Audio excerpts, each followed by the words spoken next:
আমার মেয়েও ফিরে আসবে না। আপনারা বিচার করতে পারবেন? পারবেন না। ছোট্ট একটা মেয়ে, নাম তার রামিসা, 2য় শ্রেণীর ছাত্রী। প্রতিদিন সকালে বই হাতে চুলে রঙিন ফিতা বেঁধে বড় বোনের হাত ধরে স্কুলে যেত। তারও স্বপ্ন ছিল, তারও একটা ছোট্ট পৃথিবী ছিল। গতকালও যাওয়ার কথা ছিল স্কুলে, কিন্তু সে আর যায়নি। মা ডাকছেন, রামিসা। ঘরের এক কোণ থেকে আরেক কোণে খুঁজছেন, কোথাও নেই। তারপর দরজার ওপাশে দেখা গেল একটা ছোট্ট জুতো, শুধু একটা। আরেকটা কোথায়?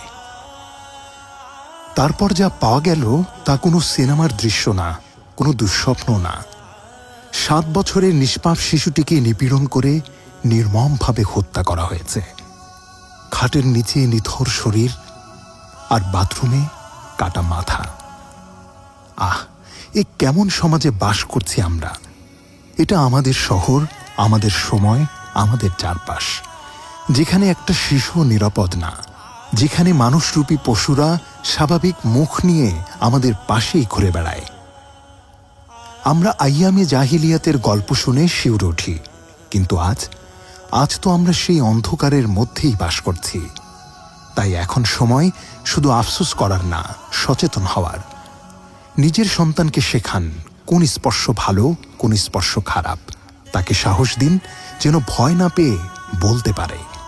প্রতিবেশীকে চিনুন, অচেনা কারো সাথে শিশুকে একা পাঠাবেন না। সন্দেহজনক কিছু দেখলে চুপ থাকবেন না। মনে রাখবেন, একটা কথা, একটা সতর্কতা, একটা পদক্ষেপ একটা জীবন বাঁচাতে পারে। হে আল্লাহ, আমাদের সন্তানদের হেফাজত করুন, আমাদের বিবেককে জাগিয়ে দিন, আমাদের সমাজকে মানবিক করুন।